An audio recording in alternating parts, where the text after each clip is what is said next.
ቅዱስ ጳውሎስ እንዳለው በዚህ ህይወት ብቻ ክርስቶስን ተስፋ ያደረግን ከሆነ እንዴት ምስኪኖች ነን እኮ ነው የሚለው። እናንተ ክርስቲያኖች እኛ ለምድር ብቻ ነን፣ በቃ ለዚህ ህይወት ብቻ ነን። እኛ ይሄን ብቻ ተስፋ አርጋችሁ እንባችሁ ከፈሰሰም ሰው ጥሎኛል፣ ዓለም እንዲና እንዲ አድርጎብኛል እያላችሁ አታላዝኑ አደራችሁ።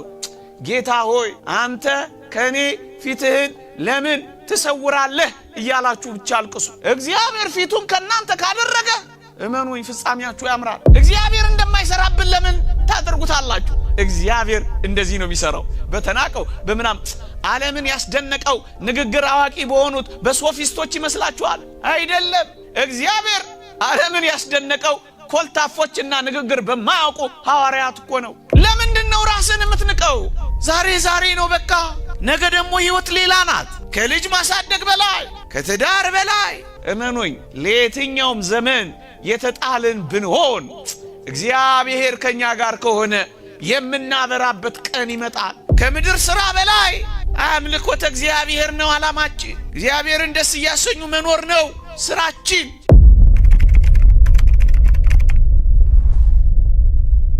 ወገኖቼ ጅማሬ ማለት ፍጻሜ ማለት አይደለም። ጅማሬያችን መልካም እንዳልሆነ ሊሰማን ይችላል።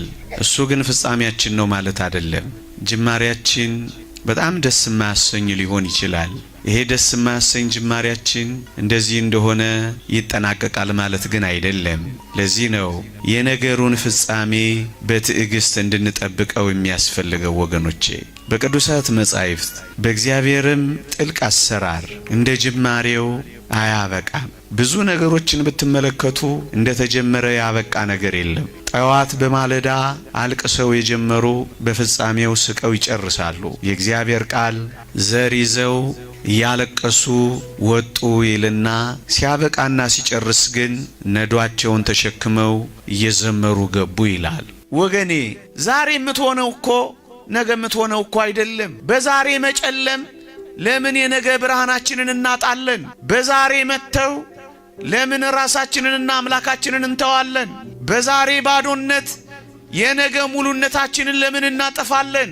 ዛሬ እኮ የሆነው ዛሬ ብቻ ነው። ነገ እኮ ሌላ እድል ነው። ነገ እኮ ሌላ ቀን ነው። ሌላ እኮ ብርሃን አለ። ትንሽ ፈቀቅ ስትል ሌላ ሕይወት አለ። አዎ ብዙዎች እንዲህ በትዳር አጋራቸው ተገፍትረው ሕይወታቸውን ያጨለሙ ስንት ናቸው? ተበሳይተው ወንጀል የፈጸሙ ስንት ናቸው? ተበሳይተው ሱሰኛ የሆኑ ስንት ናቸው?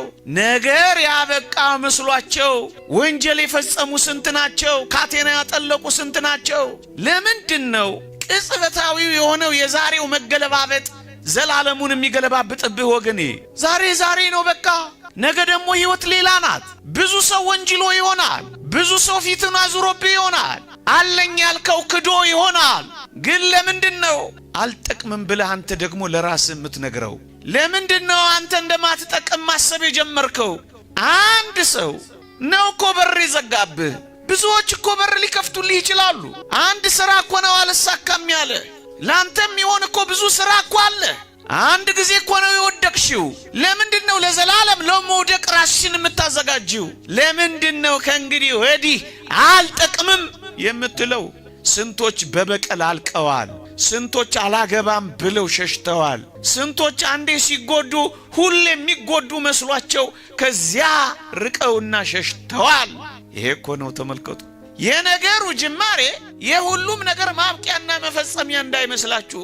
የነገሩ ፍጻሜ ሌላ ሊሆን ይችላል ወገኖቼ። ወጣቶች ዛሬ እንደማትጠቅሙ አደራችሁን እንዳትቆጥሩት። ዛሬ ያለው እንደዚህ አይደለም የሚያበቃው። እንደተወረወርኩ አልቀርም፣ እንደተዘጋብኝም አይቀርም፣ እንደተተውኩም አልቀርም፣ እንዳቀረቀርኩም አልቀርም፣ ዝቅ እንዳልኩም አልቀርም፣ ብቸኛ እንደሆንኩም አልቀርም። አምላኬ እግዚአብሔር አለልኝ። ወጣቶች በአንድ ቅጽበት በደረሰባችሁ ስብራት ለምንድነው ሁሉ ጊዜ ተሰብራችሁ የምትኖሩት?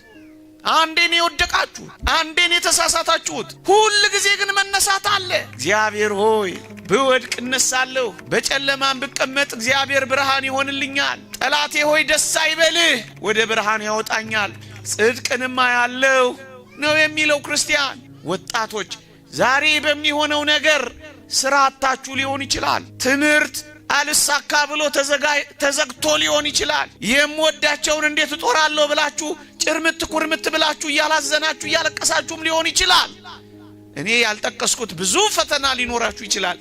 ይሄ ማለት ግን የነገ ህይወታችሁ ነው ማለት ግን አይደለም። ይሄ ማለት ግን ለዘላለም የተቆረጠላችሁ ህይወት ነው ማለት ግን አይደለም። በዚህ ቅጽበት ይልቅ ወደ እግዚአብሔር ጸጋ ይልቅ ወደ እግዚአብሔር ምስጢር ነው እንጂ መድረስ ያለባችሁ። ልሙት በቃ ለምን ትላላችሁ? ገና በልጅነታችሁ በጀመረው ነገር የበስተርጅና ዘመናችሁንም ለምን ታበላሻላችሁ? የነገር ፍጻሜ ሌላ ሊሆን ይችላል።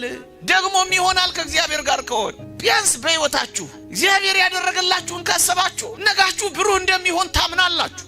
ምክንያቱም እግዚአብሔር ከኔ ጋር ነው ትላላችሁ። አብሮኝ ይወጣል፣ አብሮኝ ይገባል፣ እኔ ካንተ ጋር እሄዳለሁ አሳርፍህም አለሁ ብሎኛል ትላላችሁ።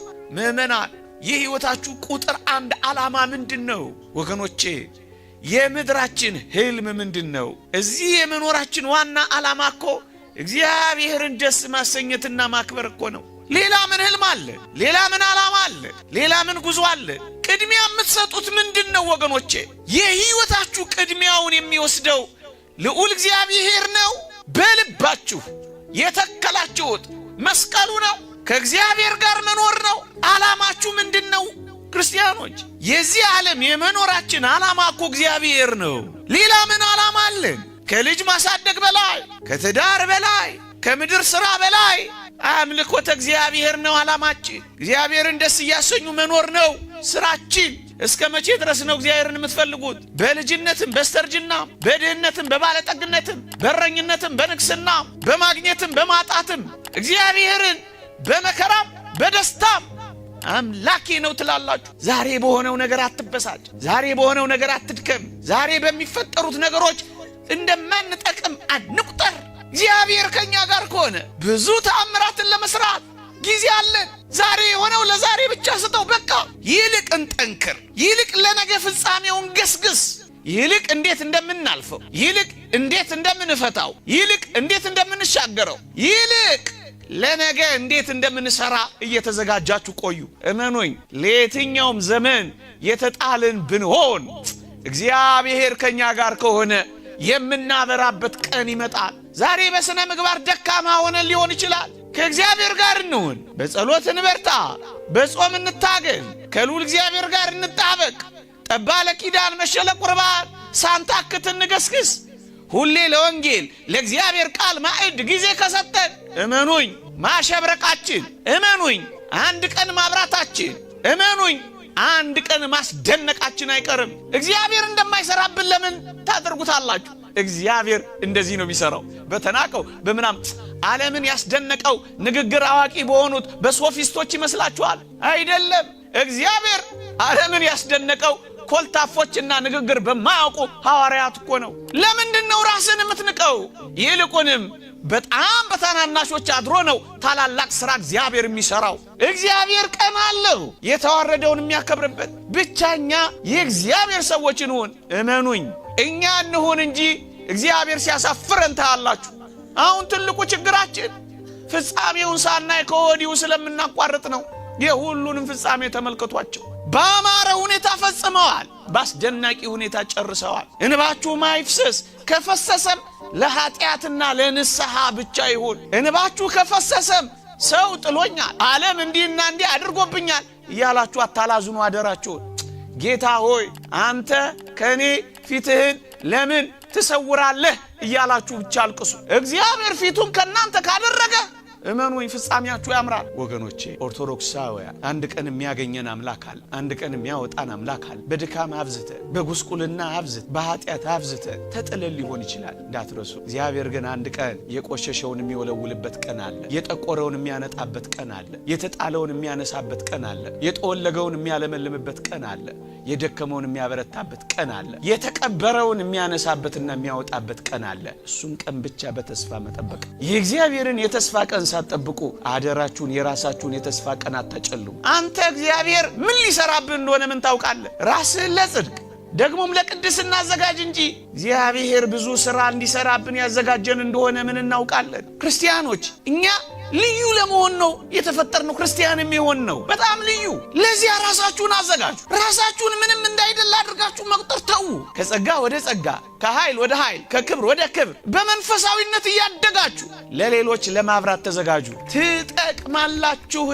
ዘር ስትዘራ መሬቱ ስትገባ ብርሃን የለ ውሃ የለ፣ ግንስ እንዴት ጠቃሚ ሆና ብዙዎችን እንደምታስጠልል ተመልከቱ። ነገ ብዙዎችን ታስጠልሉ እንደሆነ ምን ታውቃላችሁ? ነገ ብዙዎችን ታሳርፉ እንደሆነ ምን ታውቃላችሁ? ነገ የብዙዎች እናት፣ የቅዱሳን እናት፣ የጳጳሳት እናት መሆናችሁን ምን ታውቃላችሁ? በዚህ ምድር ላይ ወገኖቼ እኔ አሁን ስለ ምድር ሕይወት አይደለም ማወራላችሁ። በምድር እንኳን ደስ የማያሰኝ ሕይወት ብታሳልፉ ግን እንዳትረሱ ክርስቲያኖች ስለሆናችሁ የአልዓዛር ቀን በሰማይ መምጣቱ አይቀርም። ለምንድን ነው በዚህች ምድር ብቻ ተስፋ የምትቆጥጡት? ምስኪኖች የምትሆኑት? ዛሬ የሚያይ ጠፍቶ ይሆናል። እመነኝ፣ ከቅዱሳን ኅብረት ስትገባ፣ ከእግዚአብሔር እቅፍ ውስጥ ስትገባ በሰማይ ዓለም ሁሉ የሚፈልግ ትሆናለህ። ቅዱስ ጳውሎስ እንዳለው በዚህ ሕይወት ብቻ ክርስቶስን ተስፋ ያደረግን ከሆነ እንዴት ምስኪኖች ነን እኮ ነው የሚለው። እናንተ ክርስቲያኖች እኛ ለምድር ብቻ ነን፣ በቃ ለዚህ ሕይወት ብቻ ነን እኛ። ይሄን ብቻ ተስፋ አድርጋችሁ ከቆረጣችሁ፣ ተስፋችሁን ከቆረጣችሁ በዚህ ምድር የሰማዩን ምን ልታደርጉት ነው? ማብቂያችን ፍጻሜው ያለው በሰማይ። ክርስትና ይሄ ነው። ሌላ ስለ ምድር ምን እናወራላችኋለን? በሊዝ ቦታ እንሰጣችሁ እኛም የለን፣ እንዲያና እንዲያ ብለን የምንቆርጥላችሁ ቼክ የለንም፣ የምናስገባላችሁ ብር የለንም። ግን አደራችሁን ልባችሁ በዚህ ተስፋ ይሙላ። አንድ ቀን እጠቅማለሁ ብላችሁ ነገን ጠብቁ። ብርሃኑ ሲወጣ ምን እንደሚሆን አታውቁ እንዴ? ደመናው የሰሞኑ ደመና ሲገፍ ብርሃን እንደወጣ አላያችሁ? ደመናው መግፈፉ አይቀርም፣ እንደዚሁ አይቀጥልም። እግዚአብሔር የሚቀይርበት የራሱ የፍርድ ጊዜ አለው።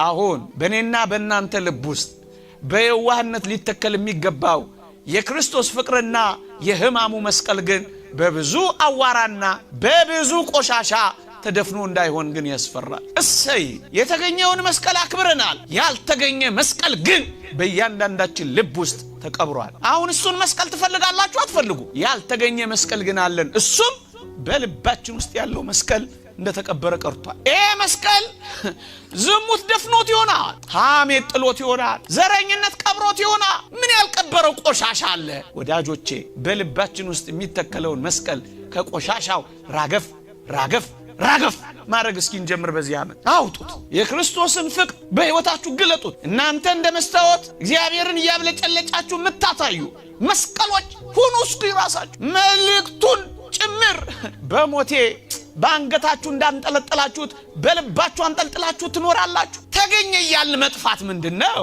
አንዳንዴ ሴሬሞኒ ብቻ ነው የሚሆነው። ተገኘ እያልን እየዘመርን እኛ መጥፋት እንዴት ያሳዝናል። ደመራ እየለኮስን እኛ መቃጠል በኃጢአት እንዴት ያሳፍራል። ኦ መስቀሉ እያልን እየዘመር እኛ እያቆምን እኛ መውደቅ፣ እየደመርን እኛ መበተን እንዴት ግርምብጥ ነው! እንዴት ግራም ይገባ ነው! ይሄ እኮ ነው የሚያሳዝነው። በዓላችን በዓል ሆኖ እንዴት አድርጎ መሳከሪያችን ይሆናል?